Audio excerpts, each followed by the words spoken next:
what we have going on is a massive human rights violation in our country, and he's not responding to that level. As many Democrats plead for a fighter, President Biden is pointing out the limits of his power. I'm just stating a basic fundamental notion. The fastest way to restore Roe is to pass a national law codifying Roe. After signing an executive order on access to abortion medication and emergency contraception. If you want to change the circumstances for women and even little girls in this country, please go out and vote. But some Democrats who did vote in 2020 are frustrated with the administration's failure to push through their agenda, pass the big-ticket legislation, and Biden's own reluctance or inability to use the bully pulpit to change people's minds. Democrats don't fight hard enough for nothing. Like right now, we might as well be in a recession, and they're not even trying to fight to help or nothing.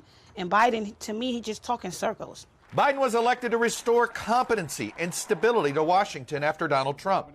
But his job approval trails other recent presidents, including Trump, at this point in the election cycle. After a lingering pandemic, the chaotic withdrawal from Afghanistan, failure to stem rising costs, failure to pass voting rights legislation, and a failure to substantially address climate change or immigration challenges. Has the Biden administration done a good job handling the border? They haven't done enough, no.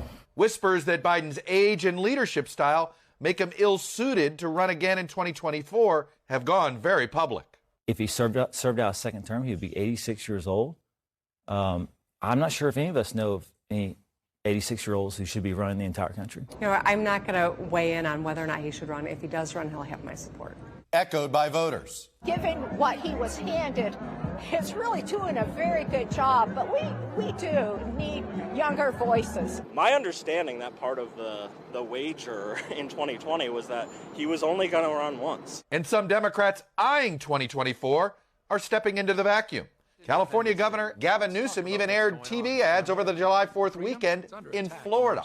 I urge all of you living in Florida to join the fight.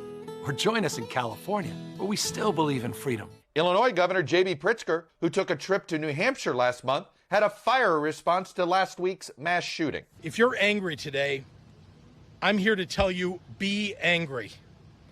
I'm furious. Now Biden, who ran promising to be a transitional figure to a new generation. Look, I view myself as a bridge, not as anything else. Is trying to tamp down speculation he may not be on the ballot in 2024.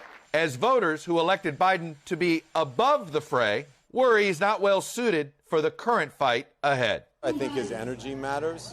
I want to see him out here fighting for these things. And if he is, then I'll support him. Thanks for watching our YouTube channel. Follow today's top stories and breaking news by downloading the NBC News app.